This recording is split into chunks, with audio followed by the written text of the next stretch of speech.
Okay. I think we're about ready to get started. A little bit of an IT difficulty, but it seems to be insurmountable. So we're going to go ahead and jump ahead and get some stuff going here.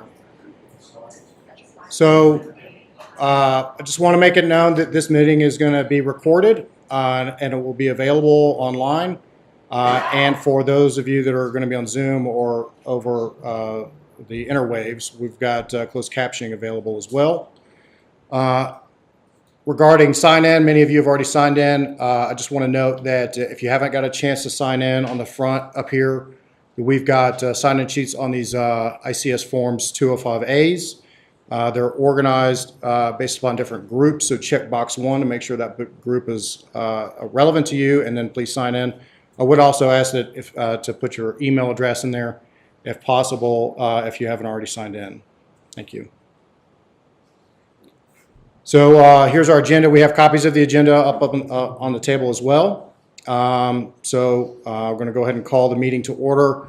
We're not going to approve minutes today because we don't have minutes to approve. Who are you? Yeah.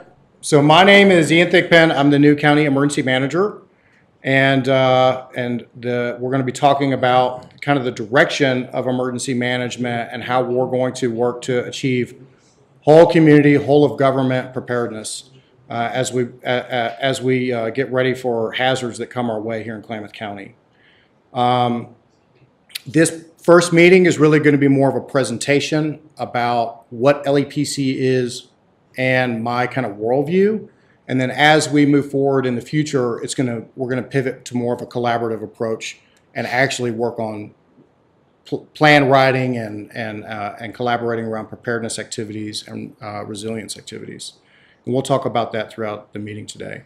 So our first presentation on local emergency planning committee stuff was going to be done by Marianne Christian. Unfortunately, we can't overcome some of our technical issues, which is why we were delayed this morning, but we're going to go ahead and move in. I'm going to present her slides. Okay. So a little bit of background. What is LEPC and why does it exist? Well, there's a long history in the United States with the advent of many, chemical technologies in the 40s and 50s and 60s that has created hazmat issues across the country. So the first historical event of significant note is the Burning River. The Cayuga River in Cleveland, Ohio. It caught on fire like 50 different times over a period of like 10 years. And eventually that led to the Clean Water Act. And then there was the Hooker Chemical Love Canal event in Niagara, New York. And in that event, basically they dumped 22,000 gallons of toxic waste into an unfinished canal and covered up with dirt, and then eventually it was making a lot of people sick. So that was a big thing.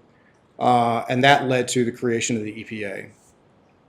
And then there was 2 incidents that took place back to back with a US-based company called Union Carbide.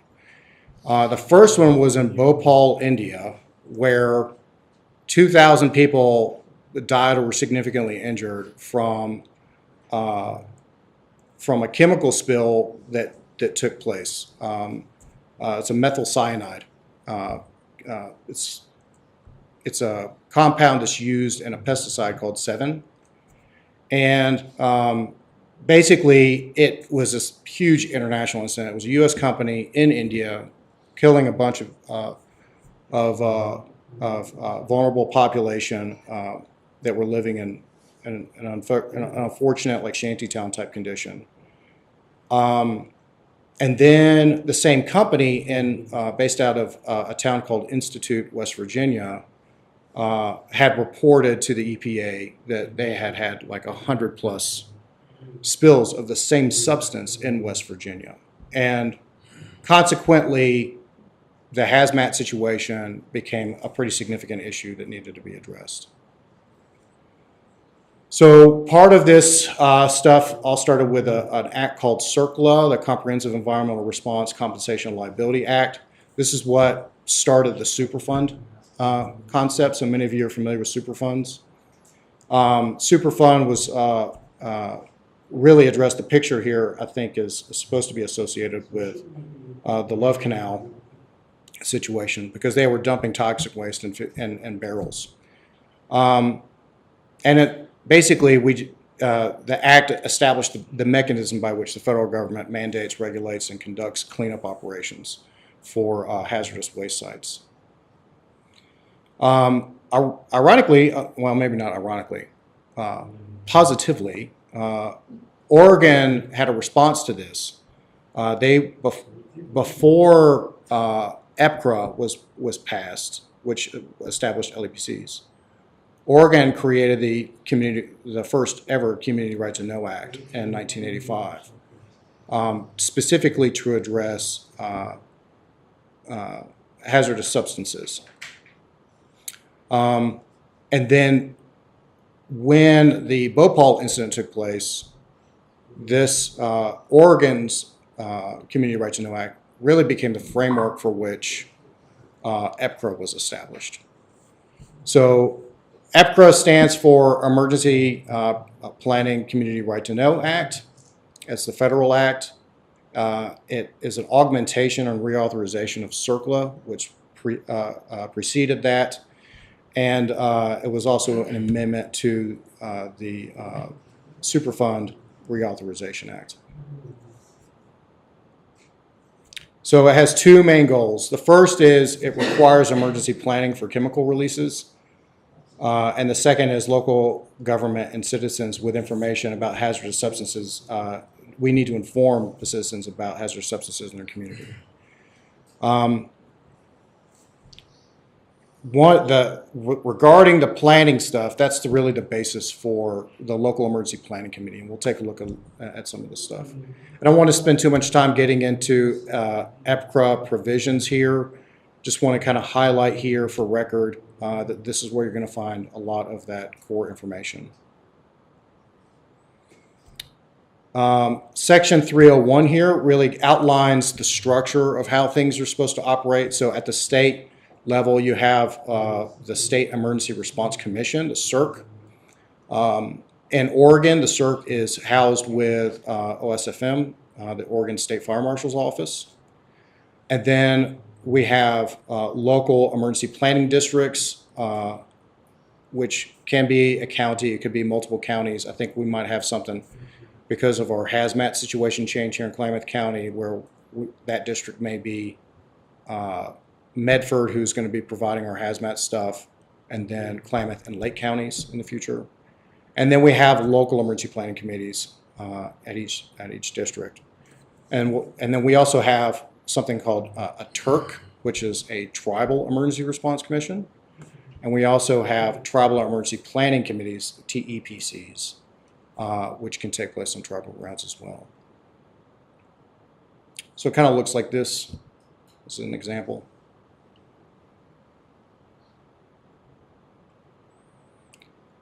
So who should be part of the LEPC? Well, EPCRA identifies this list of people, and basically what we're going to say here is whole community.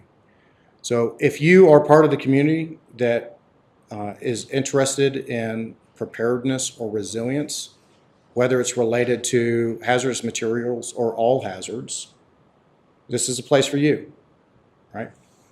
A lot of the people that might be on this list or maybe listening in on the conversation or participating here in the room may be like, I'm not sure this really applies to me. When we expand out to all hazards, things get a little bit more complicated, right? Because when a disaster impacts somebody, it affects all of our population and almost every dynamic potentially. So the kind of quintessential example that I give is why would a library be part of an LEPC? Well, in an emergency situation and a disaster, maybe we need to have a resource where people who have lost their computers can get online and do some internet-based stuff. Maybe we want to, maybe have our volunteer reception center at the library. Maybe we want to have a place where people can have a quiet place to calm down and just get their, their position back together. Well, why would, for another example, why would a museum want to be part of the LEPC? Well, in our community here in Klamath County, we have historic sites, right? Those historic sites potentially need to be protected. They need if something affects them, somebody needs to take the effort to take a look at those historic sites and kind of put those, get those back to, a better condition after a disaster. Who would be best to take care of those historical sites? The county emergency manager that knows nothing about that stuff? No, probably not. That's why we want to come together as a whole community. It's because no matter what you have in a community, those things can be affected, right? And how do you gain situational awareness? How do you gain access to resources? How do you network to build a team to help address those problems? All of that comes through the LEPC. That's the intent. So obviously we want to have participation from emergency management, our schools, because our schools have vulnerable population, right?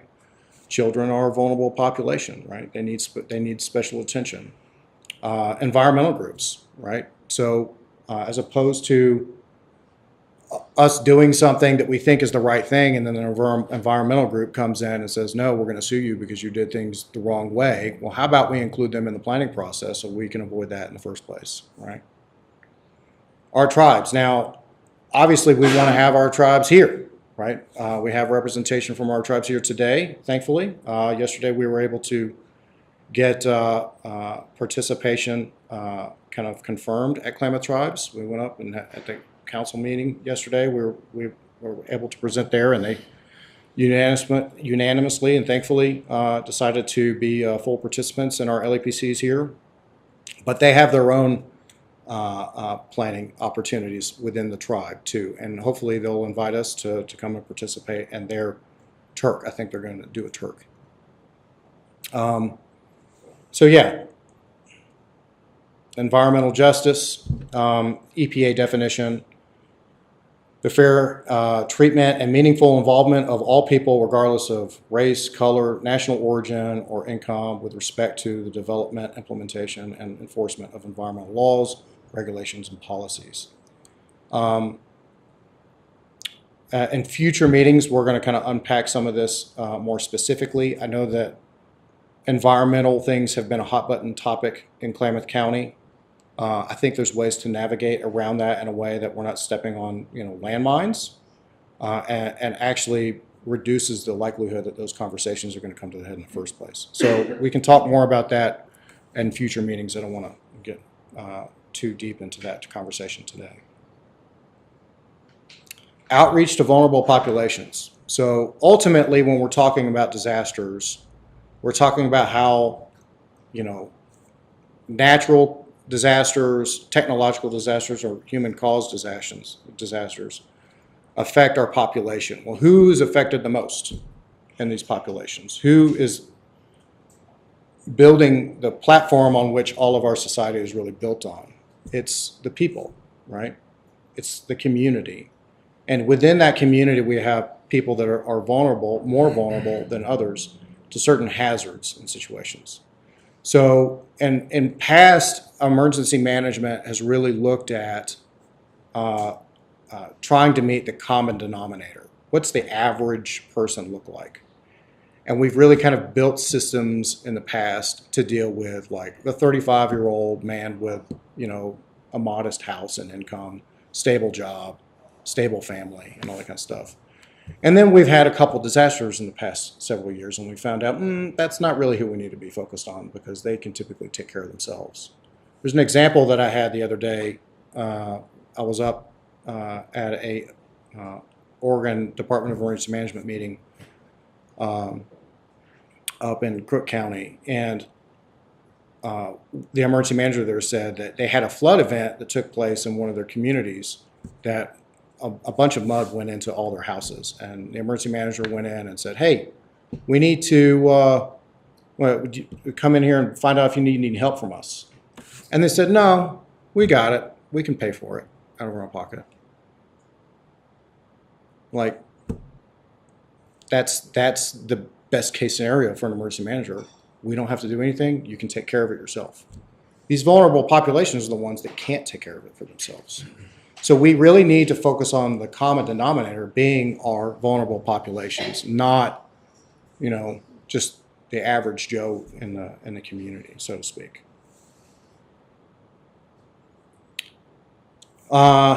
Section 2, this is where kind of rubber hits the road when it comes to EPCRA law. So basically what we're identifying in EPCRA is extremely hazardous substances. There's about 300 of them. The number changes from year to year. These are in parallel with the CERCLA Act, hazardous chemicals that the EPA is based off of. And basically what we're looking at here is certain thresholds in certain places and whatnot. So somebody needs to be responsible for knowing where all these things, all these hazardous chemicals are, right?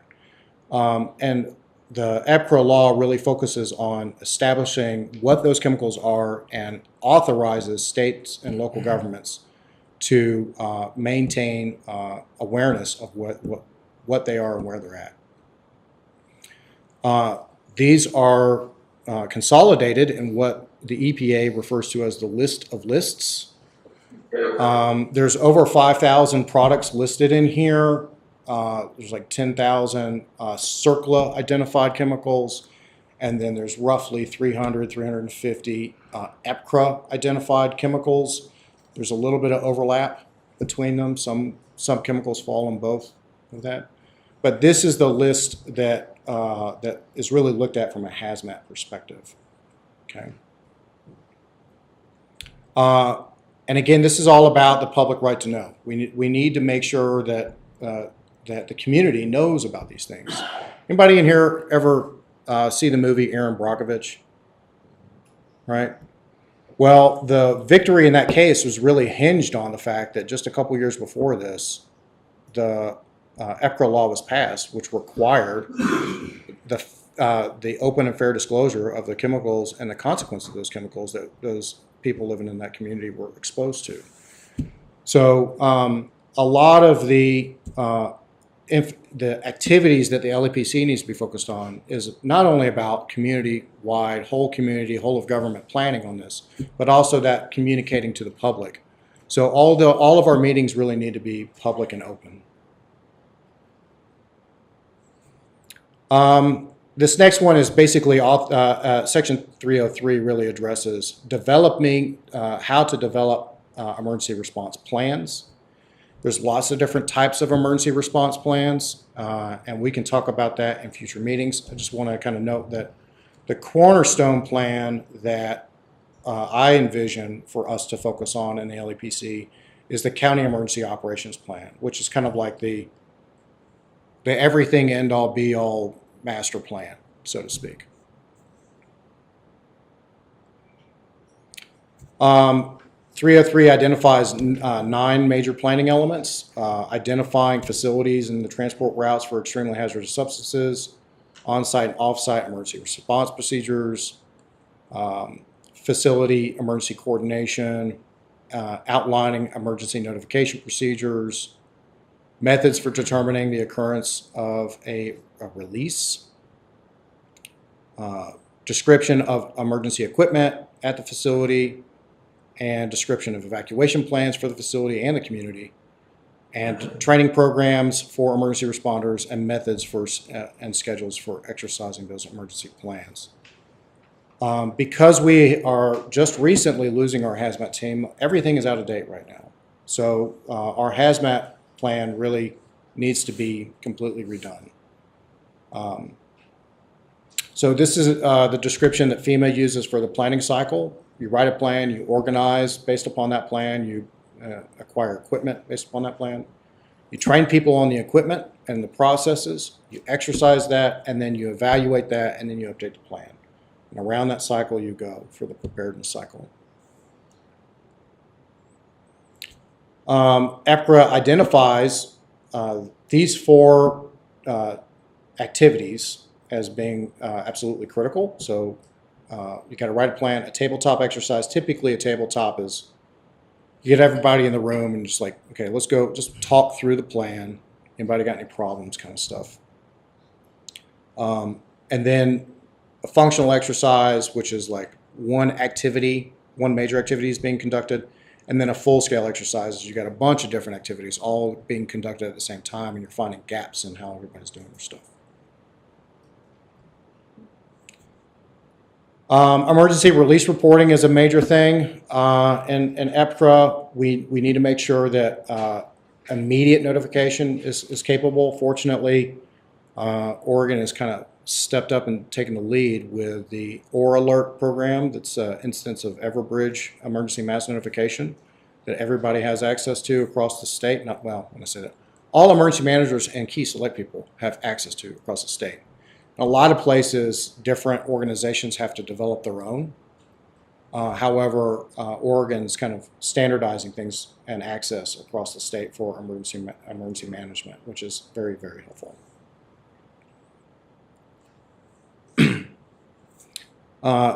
In sections 311, 312, and 313, it talks about SDS, chemical list reporting. So at the site and also in your emergency operations plan, if you have hazardous chemicals within the jurisdiction, you need to have a list of what those chemicals are, right? And the consequences, components, and all that kind of stuff.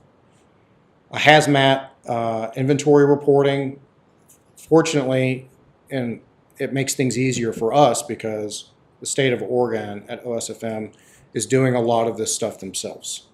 So we don't have to go out into the community and like knock on your neighbor's door. Do you have any hazmat material?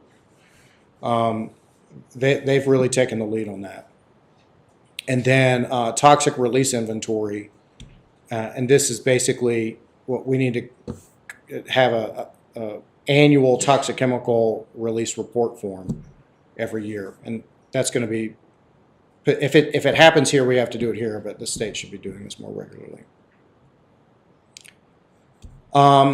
In Oregon code, we have a lot of this stuff embedded as well. Hazardous substances and radiation sources chapter of ORS 453, just for reference. And then additional laws. RCRA, I don't know what this is. This is, again, State Fire Marshal's Office presentation that I'm briefing here. And apparently this focuses on hazardous waste generators and transporters, inventory for locations of hazardous waste, and hazardous waste contingency plans.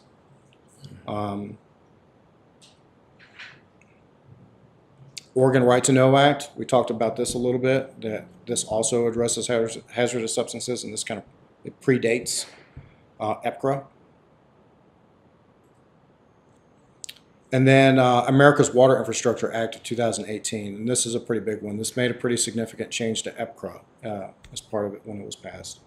It requires community drinking water systems serving more than 3,000 people to develop and update risk and resilience plans and emergency plans. Provides a mechanism to shut water off as a ways of protecting the system from hazardous waste events. And it also must coordinate with LEPC and TEPC so that emergency plans are seamless.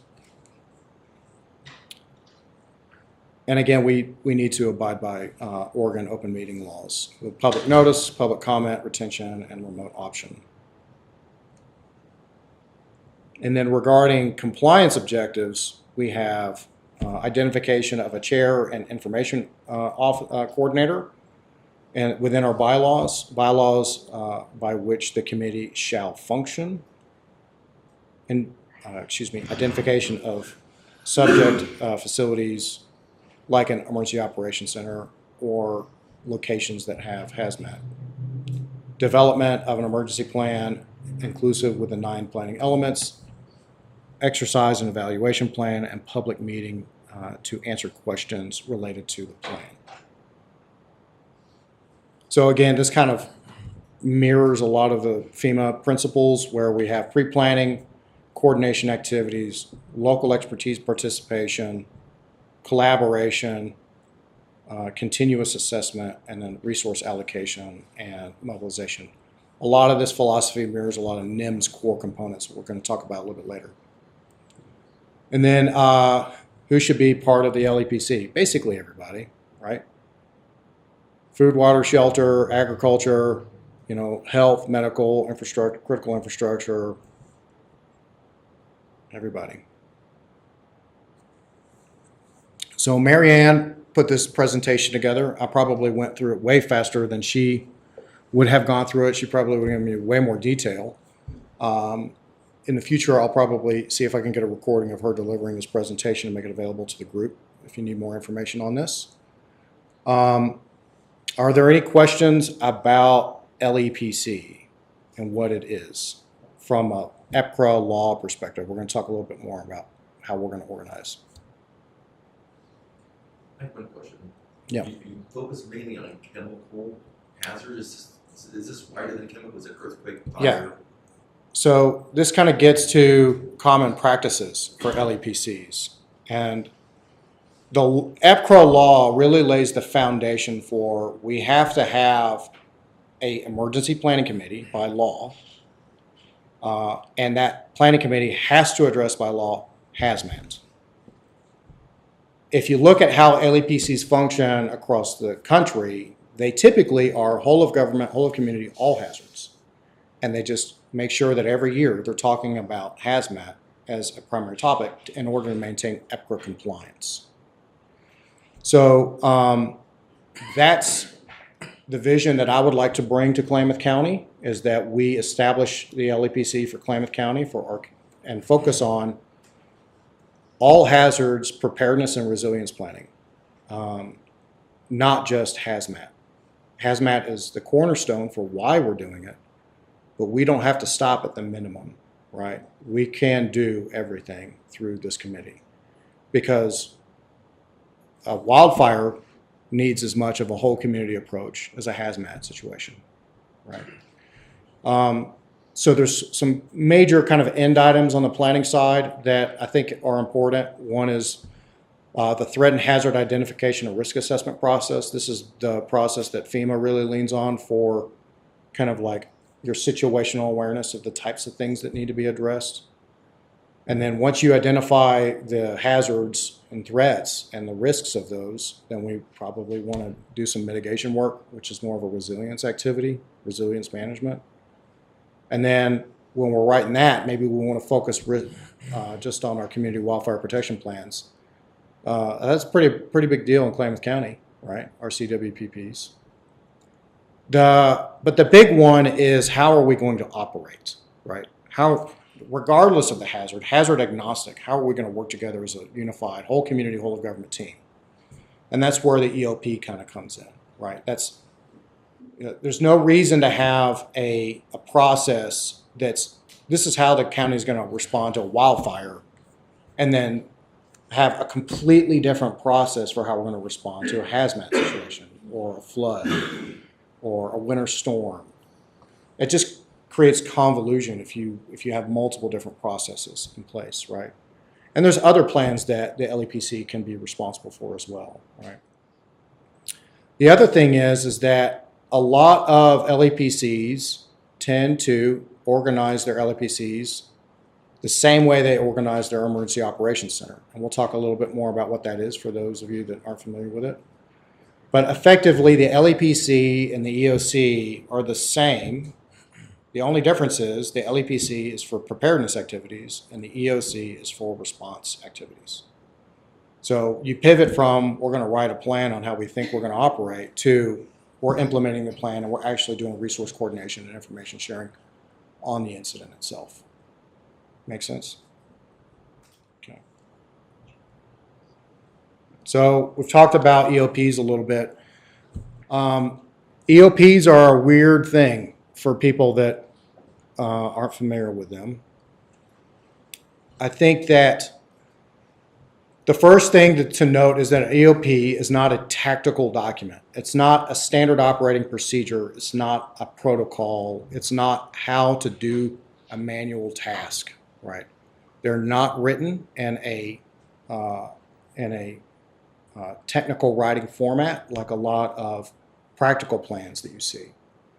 Emergency operations plans are 2, maybe even 3 echelons above that. It's about identifying who's going to do those activities, not how to do those activities, so that everybody can come together on the same page and be like, oh, okay, I know my role and my responsibility in this multi-agency response activity. Okay. So in the military, we like to use the terms tactical, operational, strategic, right? I like to use the same terms when it refers to how emergency management does stuff. You have tactical things, which are tactile, tactical, practical, doing things on the ground, solving real problems with hands and feet.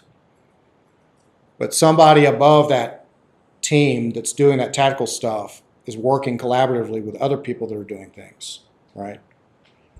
And then above that, you've got people collaboratively looking at bigger problem sets and broader scope, right? That's where that multi-agency coordination stuff is really where the EOP comes into play, where we're looking at the complexities of disasters holistically and solving problems holistically, right? The other thing is EOPs are not response documents. They're documents to guide writing an incident response plan. It's a quick reference guide, so to speak. When an incident takes place, NIMS typically approaches problems with the incident command system will write what's called an incident action plan. And it's written when the event takes place, right? Because the situation that they're facing is unique, right? And they will write those plans based upon a collection of capabilities that are tasked, who can do what kinds of tasks and whatnot.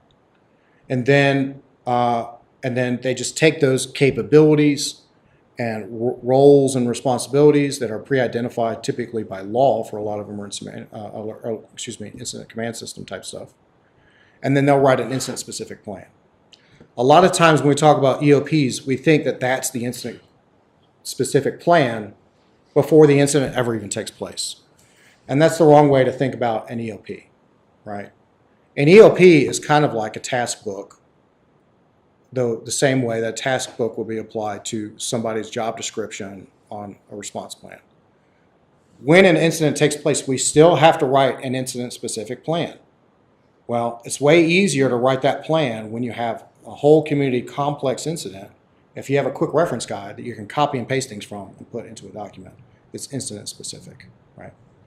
So we need to think about EOPs as operational level, whole community complex incident, all hazards reference documents. And consequently, EOPs can get pretty big.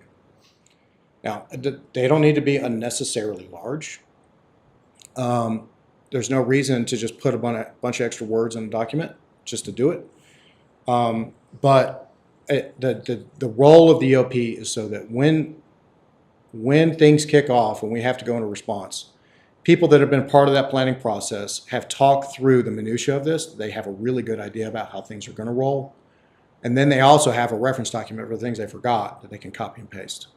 And if you need to bring other people into the incident, they have a reference document that they can go back to and say, oh, this is how things work here, which is great when you have an emergency manager from across the state of Oregon or from another state come in to augment the staff that we have here in a large event. Okay, so we're kind of moving into my worldview type stuff, and I really want to kind of paint a picture of what the difference between NIMS and the incident command system is. A lot of people think that NIMS and incident ICS, the incident command system, are the same thing. The National Incident Management System is like the strategic view. The incident command system is the boots on the ground, get stuff done view, right? And there's a big gap between those two things. right? There are 5 major components of the National Incident Management System, and those are preparedness, communication and information management, command and coordination, resource management, and ongoing maintenance. 3 of those are what we need to do during a response, and then the other 2 are what we do on the front and back end of a response, right? Within specifically the command and coordination system, there are 4 subcomponents: the multi-agency coordination group, the joint information system, the emergency operations center, and the incident command system. As you can see, the NIMS is everything that you see on the page. ICS is just one thing at the bottom corner, right? I'm not trying to say ICS is not important. It's critical. It's fundamental. But it's only one thing of the larger system. So let's talk a little bit more about these. So this is generally what NIMS is. NIMS is process of major phases that are aimed at managing something. What is it managing? It manages operations. So the first thing that we want to do, the first phase, is communication and information management. We want to communicate to achieve shared understanding to enable collaborative decision making, right? Once we understand the situation, then we can go into command and coordination. In here, we collaborate to decide and plan together to enable unified action. And then once we know what we're going to do collectively, holistically, then we move into management or resource management phase, where we coordinate to share and acquire resources and equip operations. And then all of that information, that's shared understanding, that plan, that resource, all feeds into operations so we can cooperate to accomplish objectives together. Unity of effort kind of thing. So let's talk a little bit about information management. So each of these phases has its own process, right? So the first thing we want to do is we want to collect situational awareness. We want to develop that situational awareness into an understanding document, and we want to communicate that to achieve a shared understanding so that we have a common operational picture, a common operational vision or understanding of how the whole thing works. Now, I'm not going to get into the core principles, but I want to just kind of highlight that there's a lot of work that goes into the information management component. Now, at the incident command system level, this is very, it typically is very routine, right? There's the fire, I need to go do something. They might bring in some key equipment to come in and maybe do some thermal imaging or send drones up to see something or whatnot. It's a lot easier to get eyes on a hazard and figure out a plan than it is outside the incident when you have the complexity of the whole community. It's really hard to understand what's happening outside the yellow tape. It's way easier to understand things that are happening inside the yellow tape in comparison. Not to say that it's always super easy, but a lot of times getting information about what's happening outside the yellow tape is very difficult. So we need to systematize to deal with the complexity of that, right?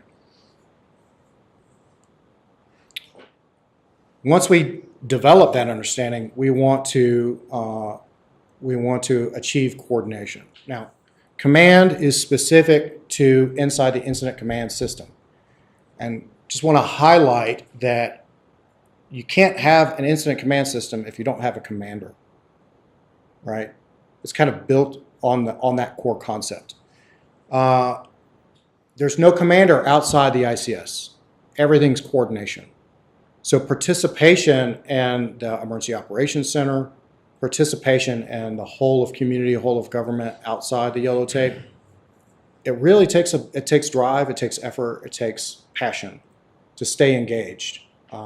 Sometimes it may feel like you're irrelevant. Sometimes it may feel like that you're overwhelmed and you just can't keep going or whatnot. But there's an ethic that really needs to take place in the coordination piece, which is mitigated to a certain extent by having a command structure inside the incident command system. I like to say that commanders are often great leaders because they understand the value of leadership, but they don't have to rely on leadership because they have command authority. However, coordinators fundamentally cannot achieve anything if they do not lead. It just cannot happen. There's also a lot of mess around leadership, and one of the ways that we do that is by organizing or by management by objectives. Just kind of leaning into into this is what we're trying to achieve today. This is what we need to achieve every day, and this is what our end goal is when we're done with everything, right? So when I think about management by objectives, I think about it from this box on the left, right? You have your operational period, which may be 12 hours, it may be 2 months, right? And these are the things that need to be done inside this time window, right?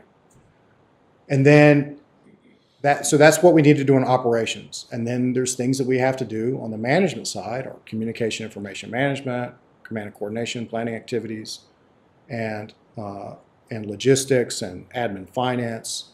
All those things, they need to take place as well in order to support today's operations and also what we need to do every day and what we think we're going to have to do tomorrow, right? So those have to be objectives as well, right? We have some things that we have to do every day, right? We want to stay safe, right? We want to make sure our staging areas for equipment is properly managed. And we need to have some semblance of an operational rhythm where every day we know we're going to be doing this at this time so that everybody can come to the right meeting and get the right information and we can have some synchronicity. But ultimately, what's the goal? The goal is to transition out of response, right? We want to return to some semblance of normal, maybe a new normal, but we need to achieve that. So we need to have in-state strategic goals. We need to have transition goals. And these are typically going to be developed by executives, right? This is what transition looks like. So the county commissioners, for example, or executives or CEOs for your organization will come in and say, this is what it needs to be when we're all done with this. And then we just systematize our ongoing and daily operations to ultimately achieve those transition goals, those strategic goals. Okay. So once we've gone through that planning process, we wrote our objectives, developed our strategies and tactics, then we go into resource management here. And it's pretty straightforward. What are we trying to achieve? These are our objectives, these are our strategies, these are our tactics. Now we know what stuff we need to get. So we acquire those resources, we in-process them logistically, and then we stage them so they can be taken out to go conduct operations, right? And ultimately, all of these activities lead to achieving operations, where we can shape the environment, achieve our goals, and then report out so that we can do the next planning process, right? Share that information.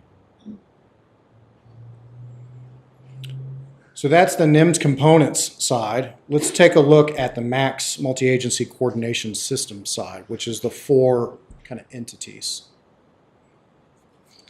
The goal here is just to kind of contextualize what emergency management, LEPC, and EOC is thinking about versus what the incident command system is thinking about, right? The incident command system is focused on what's inside the yellow tape, right?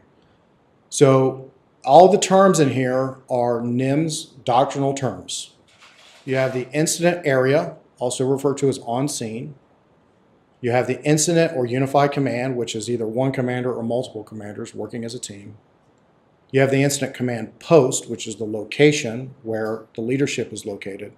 And you have incident responders. Sometimes they're called first responders, but I think incident responders is more specific. All of that is taking place around the hazard itself, right? And their job is to address the hazard and make that area safe, right? A lot of times that causes evacuations, people have to leave and whatnot. And then the question is, well, what does emergency management do, right? What's emergency management? We're outside the yellow tape. A lot of the terms, some of the terms in here are not doctrinal terms. And I'm trying to fill in the gap in the doctrine for clarification. There's no term in NIMS for operational area. At least not doctrinally. It's used colloquially, but it's not doctrinal. And what the EOC and emergency management are trying to do is two things. We're trying to make sure the incident command system has everything that they need in order to do their job with as few hiccups as possible, right? Resource support. And is it just emergency management that's doing that? No. Depending on the need, it could be everybody in the entire community can participate in this.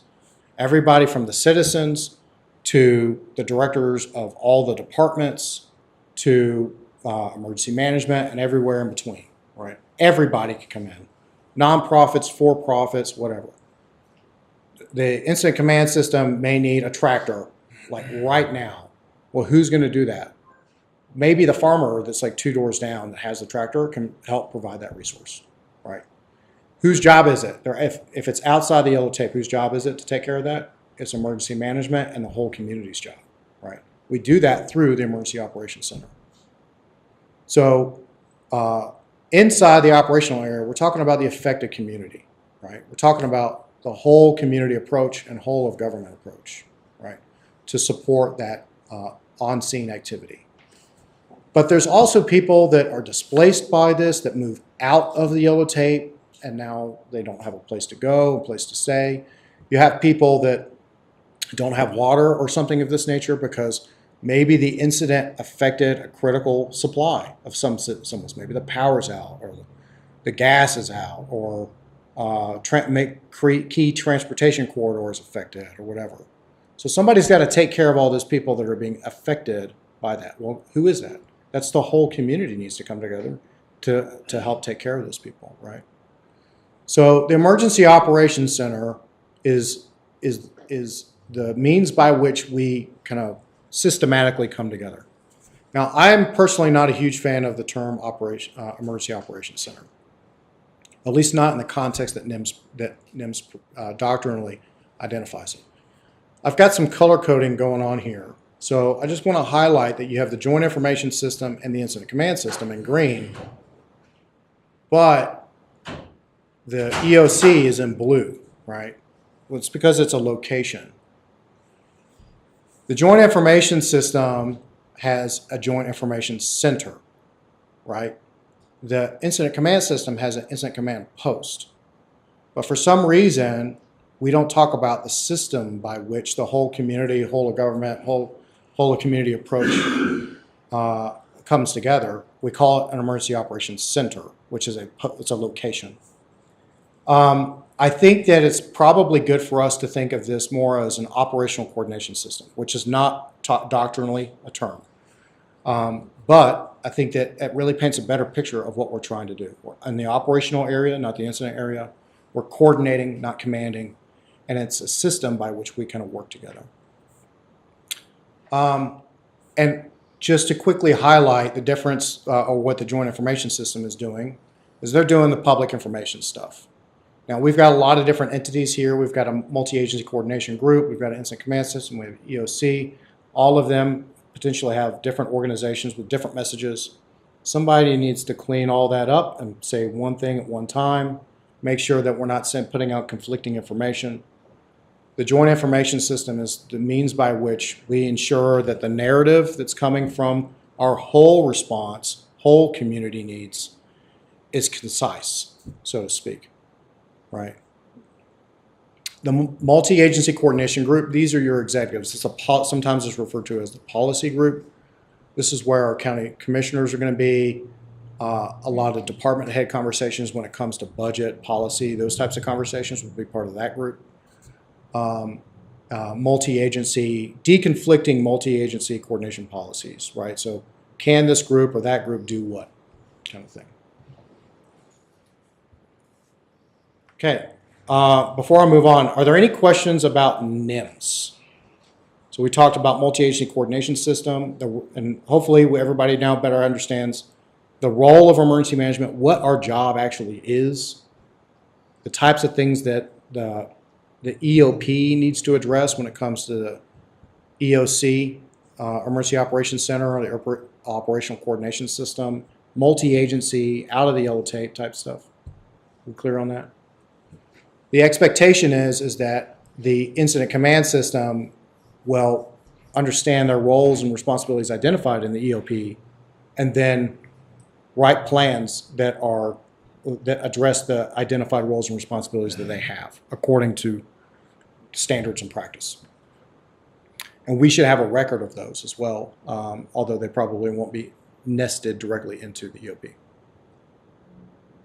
Any questions about how this works? Is it clear? Is it easier to understand? Sorry if it's boring. Okay. So here's where things really kind of get to, I want to kind of like shape the culture, so to speak, of how we think about things moving forward. The difference between preparedness and resilience is the first thing that I want to highlight. So preparedness is a process which individuals, organizations, and the community is enabled to perform incident response and recovery, right? Significant event response recovery. It's how we think we're going to do things when something bad happens. And it's about the resourcing that we need to do ahead of time, equipping, the training, the exercising, the planning, all of that stuff is preparedness activities. That's not the same thing as resilience, right? Resilience is also a process, and it focuses also on individuals, organizations, and the community, but it's about our ability to adapt to changing conditions, withstand threats and hazards, and recover rapidly from disruption, right? There may be some management activities that are associated with that, but the idea is if you're super resilient, then that when the hazard occurs, it doesn't affect you. It's like those people that had mud come into their basement. They did not need backup support, right? That was a resilient community, right? A lot of times when we talk about resilience, especially how we think about emergency management and disasters and disaster response in the United States, a lot of it revolves around money. If you look globally at how different countries think about this is not always the same thing. But in the United States, when we see disaster, we almost always have to peg a dollar amount as to how much this is going to cost in order to contextualize the disaster. And money is a big part of resilience. Like those individuals that had mud in their basement, they had the funds to take care of it themselves because they were financially resilient. But resilience isn't just about your personal bank account. There's a lot of different dimensions to resilience. So you can think about it from an individual perspective or an organizational or community perspective. Regarding individual resilience, some of the ways that we can think about it are physical resilience, health and fitness. Can you take can you physically take the consequence of a disaster happening in a community? Are you able to physically handle that from a health and fitness perspective? There's mentally, so this is like a logical framework, right? Do you have the logical capability of processing that emotionally? Some people might be super smart and be able to solve problems, but they're emotionally unable to process those things. And then social, do you have the social network that you need in order to be successful in a lot of these situations, right? It looks a little bit different at the organizational level. So you have infrastructure for the organization. So maybe this is critical infrastructure or whatnot that your organization needs in order to function. Communication systems. So this is both tactical, IT-based systems, but also systems by which we can make sure that what information people do they need, right? It's great to have radios. If you have no idea who needs to know what information, using that radio is not super helpful. We have radios so that we can communicate the things that we know we need to communicate. So we have to think on both sides of that. What information needs to be shared and how are we going to share it? Then the systems, the organization systems. So from a resilience perspective, a systems approach, is your system going to break as soon as any kind of pressure is put on it, right? A lot of times I like to give the example of we need to build a resilient boat, right? If you take kind of like the quintessential example of what a resilient boat would be, which is a tough boat that can take a lot of beating, then you're going to have to build like the world's largest, most stable Northern Sea faring ship that can take the rogue wave, and that's going to cost you billions of dollars to build that boat. Whereas if you take more of a systems approach to a resiliency, you could build a boat that just is self-righting. So maybe an evacuation boat that has a self-righting roof on it, so when it goes in the water, if it gets hit by a wave, it'll turn back on right side up. Right, that's a resilient boat. Which one's going to cost more money? Right.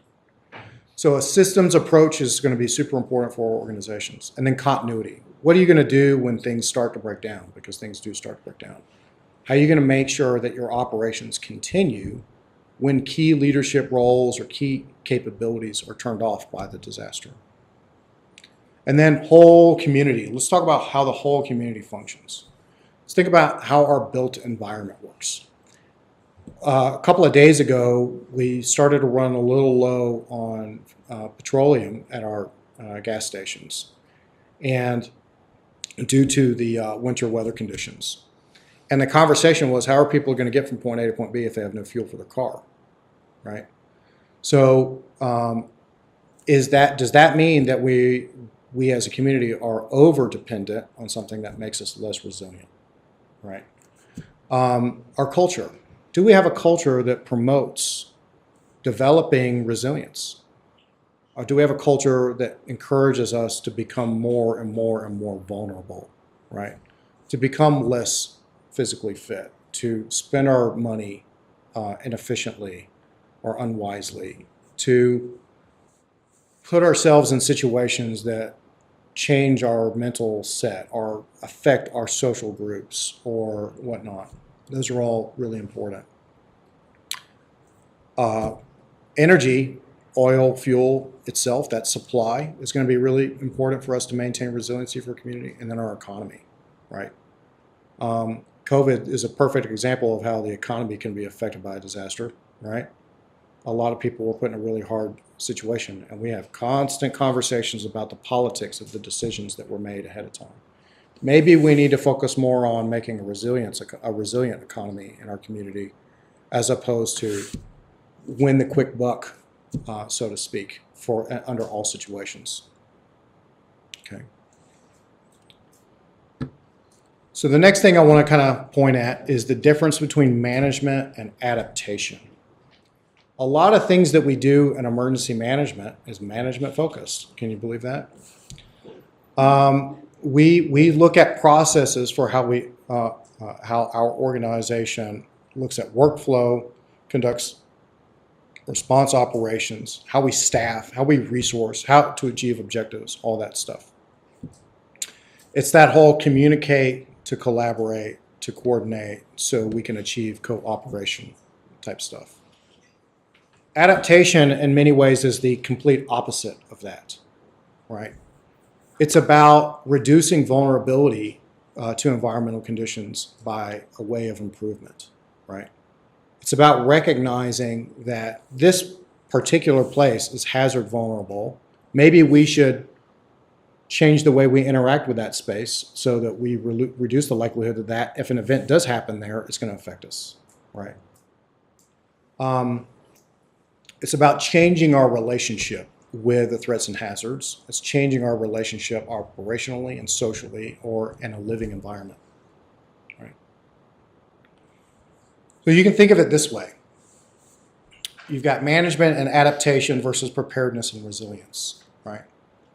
Emergency management in the preparedness phase really digs deep into the POETI cycle. We looked at that POETI process earlier, where we have planning, organizing, equipping, training, and exercising, right? And you go in a cycle to that. And all of that is about being prepared to conduct incident management when an incident occurs, right? Another thing that we do is we do adaptation, right? So after we do an event or an exercise or whatnot, we do an after-action review. We write improvement plans. This is where system improvement, quality improvement all kind of comes in. We're adapting our preparedness activities to be better prepared for the future. And we're constantly kind of doing that in a cycle. Resilience, we do a lot of resilience work. Mitigation is considered resilience. continuity of operations, reinsurance type activities. Those are all management approaches to resilience. But the question is that are we talking about adaptive approaches to resilience? And I think that that is a cornerstone that is being missed in emergency management across the country. It's not part of the conversation. And I really think that as our LEPC, or whatever we end up calling it, we'll talk about that in a minute, as we move forward, all four of these boxes need to be something that is constantly on the front of our mind, right? The networking that we're going to achieve through the LEPC really is about having all four of these conversations, not just the POETI process, which is how a lot of things kind of default. Okay. So this is way oversimplified. I just threw ideas into a box, and I apologize for its big messiness. But when, I'm sorry? Looks complicated already. Yeah, it's really more of like a thought chart. You know, think of it like a well-organized bubble plot or whatever. But if we look at a management and adaptation, and then we look at management and adaptation from a hazard perspective, from a community vulnerability perspective, and an individual vulnerability perspective, and then I've got just a couple of hazards in there to think about, a couple of community vulnerability examples and a couple individual vulnerability examples. Then I've got kind of like my immediate thoughts as to what a management thing would be versus an adaptation approach, right? So regarding drought, this is a big topic. You know, one management strategy is to build dams to retain water to kind of smooth the flow out, right? Whether or not that's a good management strategy, I'm not sure. I can tell you this, it's going to be expensive, right? An adaptation approach maybe, I'm not proposing that we do this, I'm just saying an example of that would be to develop wetlands, right? That replenish the water table, create wildlife biodiversity, and can clean water a little bit as it smooths out before it goes downstream. I'm not saying that that's what we need to do here. I'm just saying that that was the first thought that came to my mind when I was filling this chart out. Regarding wildfire, we do a lot of mechanical clearing and control burns in Klamath County, right? In some places, maybe an approach would be to plant deciduous trees or fire-resistant trees, right? To slightly change the ecosystem in some places to make it more resilient, specifically around critical infrastructure. I'm not saying going out into the middle of the forest and change from conifer to deciduous. I'm just saying that's one way of thinking about it, and key locations. Regarding flood, a lot of times what we talk about is, you know, like we need to get the water out of here as fast as possible. Make sure the ditches they're deeper, they can handle more flow when a flood comes through so that nobody's impacted. Well, maybe we can think about, you know, water's edge green spaces kind of thing, right? Moving into community vulnerability, when we talk about infrastructure, a lot of times this is hinged largely on building codes. That's a management strategy.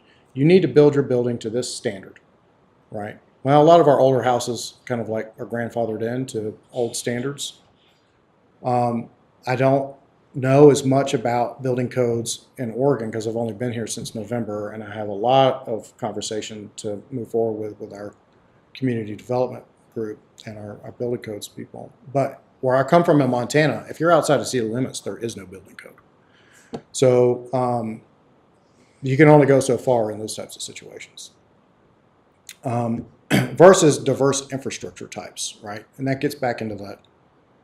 Is everybody over-dependent on their cars kind of conversation? Well, maybe people are over-dependent on their cars because all the infrastructure is geared towards cars, right? I don't know about you, but walking down 6th Street doesn't seem like a fun thing for me.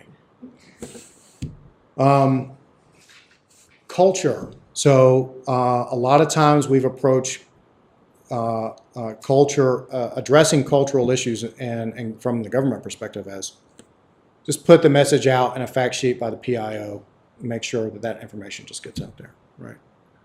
Versus community participation. How can we engage with the community, build relationships, work collaboratively together on projects? What's going to have a bigger impact on helping someone in the community change the way they think about something sending a press release out or maybe getting them to participate in volunteer activities where they can go out and really see what it's looking like in the first place and develop some skills, right?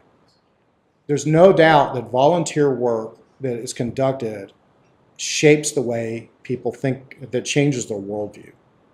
If you join search and rescue and you do that search and rescue for 2 years, I guarantee you, you're not going to think about going out in the woods the same way you would before you ever went out, joined search and rescue, right? Community participation is a way more powerful tool for helping people kind of see the complexity of the situation and gain skills and change that cultural perspective than sending a press release out. Energy. So they say, oh, have a backup generator. I don't know the last time you saw what backup generators cost, but I don't have $5,000 to just go buy one on the fly, right? But that's the strategy that FEMA tells people to have. Oh, go buy a backup generator. Not everybody can do that. We're talking about vulnerable populations, right? Versus alternative power, right? Sometimes, hopefully in the near future, putting a wind generator on your house might be a little bit easier, right? Than having a backup generator that's dependent on gas that may not be available in a disaster event, right? Operational, talk about systems improvement versus policy change, right? In a couple of days, I think that the state's coming down to talk about tiny homes. And I think that conversation has the potential to influence how we in Klamath County think about building codes and how to think about those building codes and changing, maybe influencing how policies might be changed. And that may have an impact on disaster recovery and things of that nature. No guarantees. It's just an initial thought on that.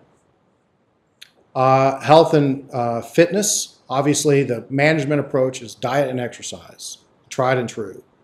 Whereas an adaptation is, I just want to be an outdoorsy person. I don't care what kind of activity I'm doing. I just want to be outside, right? I can keep going through this. I think I've gone through most of it already. I'm going to stop there, and I just want to get an idea from the group. This is about discussion. Are there any things that you're thinking about, either in relevance to what's on the screen or whatnot, that you think may be a helpful thing to think about from this management versus adaptation, preparedness versus resilience conversation?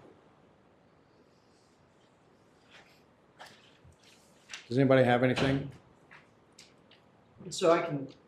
My name is Jeb Coons. I'm the fire staff officer for BLM and Forest Service here at Fremont, Wyoming, and Lake District BLM. So I think our approach to fire management is changed from a full suppression, put every fire out as small as possible for a century, has helped to get us to the position where we are, combined with a number of other things that I'm not going to go into. But in a systems approach, in order to create more fire resilient landscapes, we're not going to mechanically clear our way out of this problem.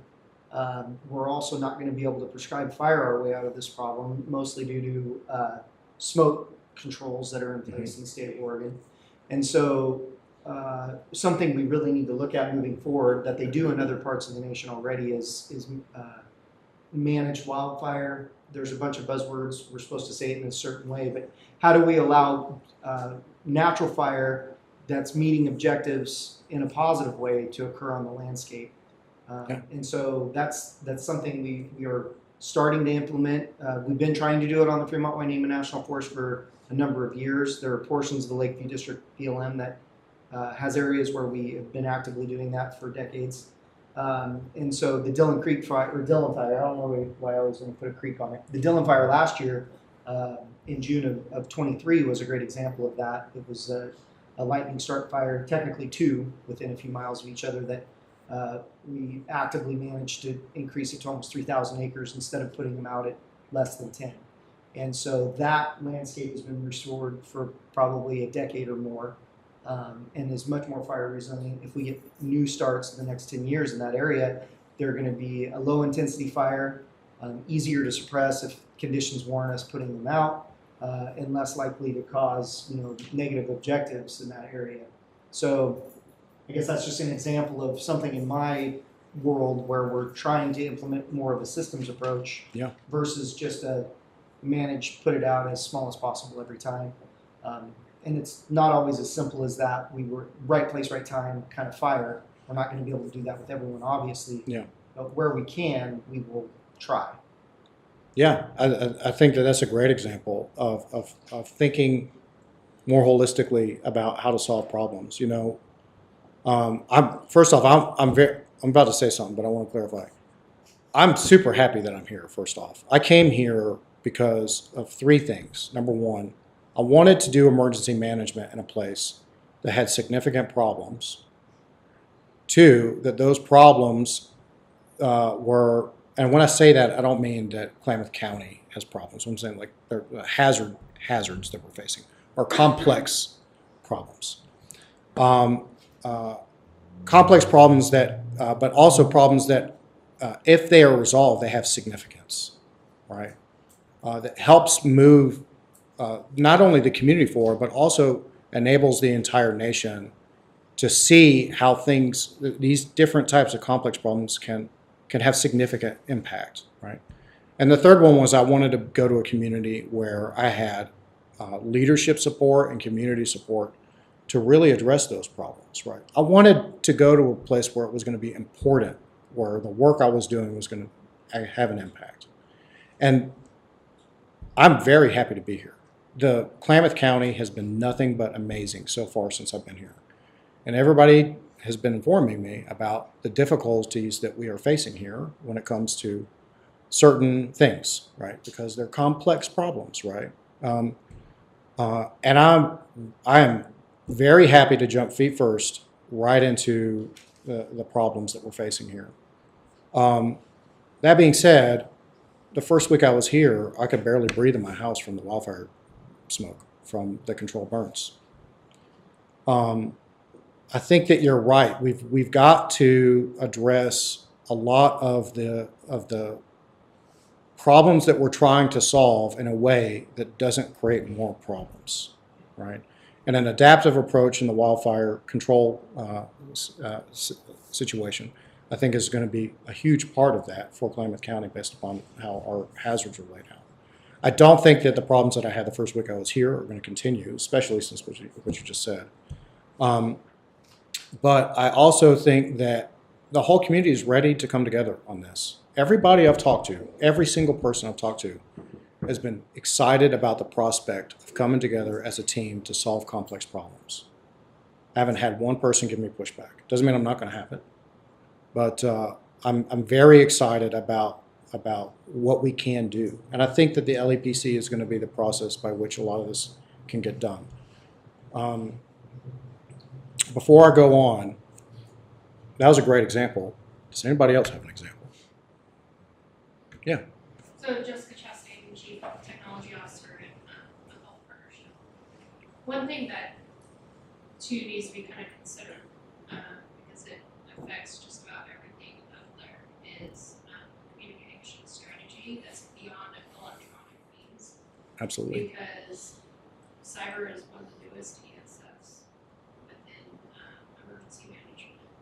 And there's a lot, people are now to the point where they don't know how to function without technology. And so that needs to be kind of addressed from a holistic approach of having that mindset of what to do in case things are not available. And it affects everything from communications for emergency factor to healthcare to just how even people are emotionally and socially. And so there needs to be some kind of communication strategy that also takes a look at communications channels from analysts and electronic activity. That's everything. Yeah, I completely agree. I was having a meeting with our amateur radio folks just yesterday about this issue, and I know that it's also an issue with a lot of our rural community has intermittent power outages. They have intermittent access to communication. Some of them even live outside of the communications, wireless communications capabilities that we have in the county. So some of that's intentional, which is totally fine.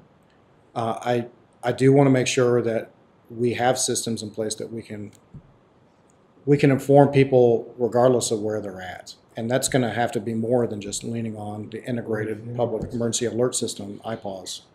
Sunday. Say again? Or if the internet's out like Sunday. Yep. We could We need to have a dynamic solution to a dynamic problem on that issue, right? So I think that's another great example of why we need to kind of come together, because a lot of people have different resources. And also I think it's important to kind of change the way that we communicate, or at least bring people into how we think about these things to build better trust with a lot of our citizens. I think one of the critical factors that we face when it comes to effective communication is we've got a trust gap that we need to address. And if we can overcome that, and we can provide alternate solutions that are not internet focused or wireless communication focused, then we'll probably make some pretty significant progress. That's a good example. Yeah, Rhonda? Rhonda Neistat with ODHS. A lot of folks don't realize in our community that for the last 4 years, we've lost homes due to wildfire every year for the last 4 years. And it may be a small, out-of-sight communities in our county, but they are still our community residences. And, those were their homes, and they weren't houseless individuals, and they lost everything they had. Mm-hmm. And then also with our drought, we've had hundreds of homes affected with no water and losing access to water. And those homes are also technically not livable anymore because they don't have water. Yeah. And, that impacts our community on various levels. I mean, those folks that don't have water in their homes, they also can't sell their homes. And we already have a housing crisis. Yeah. So when you have another additional several hundred homes that aren't considered livable, that's impacting your real estate market as well as your housing. So we need to start figuring out ways to address that. And yeah, I agree that the wildfire smoke isn't great during, the burning and the cleanup season, Mhm. but Highway 97 is starting to look really amazing in regards to the reduction of fuels. Yeah. And that's gonna help us during our wildfire season. And if you think the wildfire smoke during planned burning was bad, wait, you should have been here for the last 5 years Yeah. during the wildfire season. You Yeah. couldn't see a quarter mile down the street. Yeah. So, you're right, we have problems. Yeah. And this is the first, and this is a good group to get started to start addressing those, so hopefully we know how to respond to those problems and manage them quickly. Yeah, and I think you're hitting the nail on the head when it comes to the kind of in-your-face problems that we're facing in the county. And I think there's a lot of ideas in this group and the broader community that I'd like to see participate, where we can have, different solutions in different situations to think dynamically about this, right? It's not just about being prepared and managing it. It's also about that adaptation. How can we adapt our policies? How can we adapt our general approaches to certain things to make us less vulnerable, right? That's really what I think that needs to be part of that conversation. Anybody else? Online? I don't think so. Okay. Before we kind of plan, this will be the end of the meeting. Before we plan that, I just want to say, this is my new kind of catch slogan. Entropy is always in effect.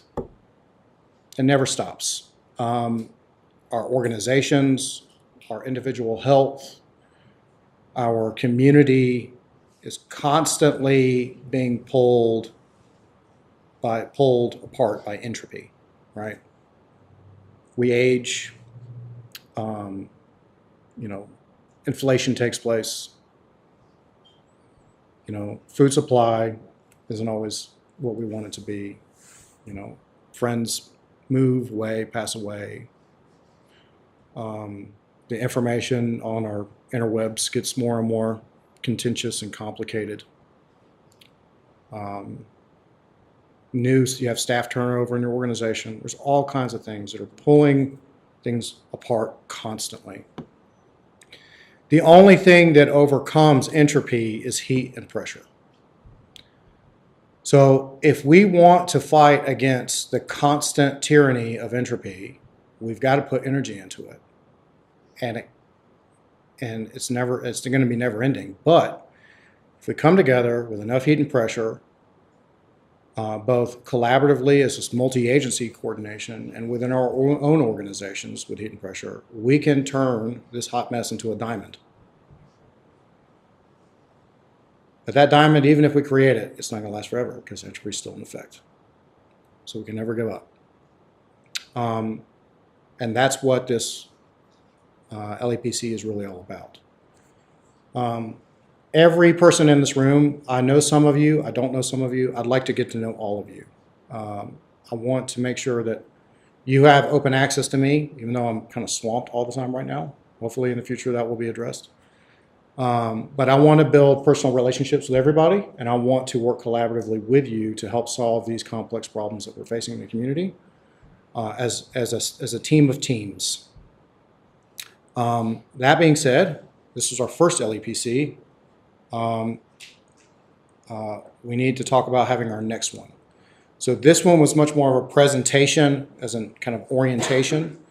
In the future, we're going to be pivoting more to a dialogue-based LEPC, where group participation and planning process will be more drawn out. So that being said, I would like to propose to the group that we have our LEPCs monthly on the last Thursday at 3 p.m.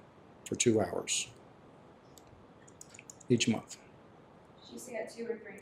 Starting at 3 p.m. to 5 p.m. last Thursday of the month. That's my proposal. Are there any other ideas? That conflicts with some of the private principles. If you want those guys to start being here, I think you have to find. Yep. So that is a very good reason to not do that time. Does anybody else have a proposal for when to do it? What about first Thursday of the month at the same time?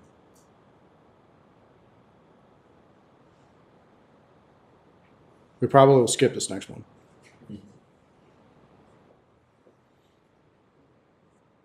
Online?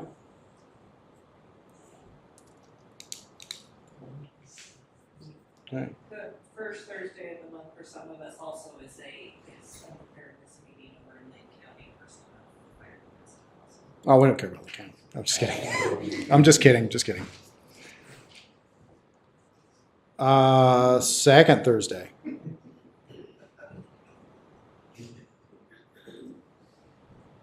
Thursdays tend to be the best.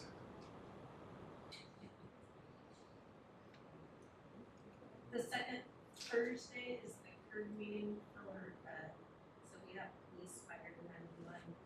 And we do that in the morning, but if maybe you put it at like 1 o'clock, if people came from a distance for that, then they could come to this meeting also. Yeah. So we have, I don't want to call it a motion because we don't have a board yet. We will in the future. Proposal for the second Thursday at 1 p.m. for 2 hours.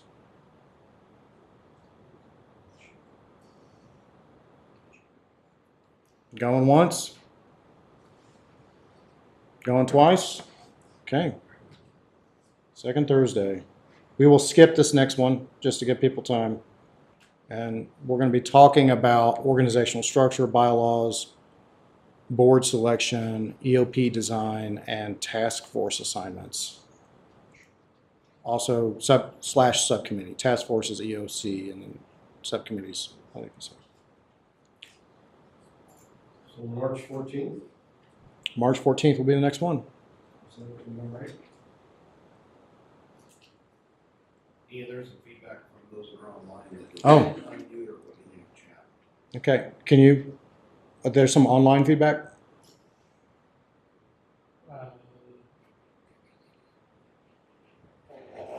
They have to unmute themselves. Is there anything written into the chat box? Ian, will it be in this room again? Is this going to be? Tentatively, yes, but we need to confirm that.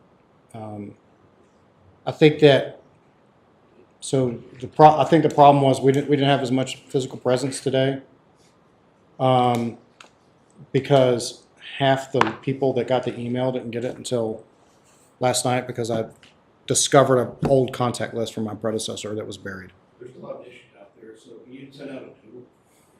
Yeah, we'll do it. Yeah, we'll send a doodle out to the whole group. Right. Can I ask a clarifying question? Yeah. So I know you're working on creating this group, and then also recently you've had your COAD group, which is the Yeah. Community Organizations Active in Disaster. Yep. What is your hope or vision of when organizations participate in one or the other or both? Yeah, so it's really just about non-government versus government-led. So all of our non-government organizations, our faith-based organizations, voluntary, nonprofit, for-profit, all that. The place to talk about how your organization is going to do tactical work outside the yellow tape in the community is through the COAD. And they will have their own kind of plan about roles and responsibilities, who's going to do what from all of the non-government stuff. The COAD will be a subcommittee or task force underneath the LEPC.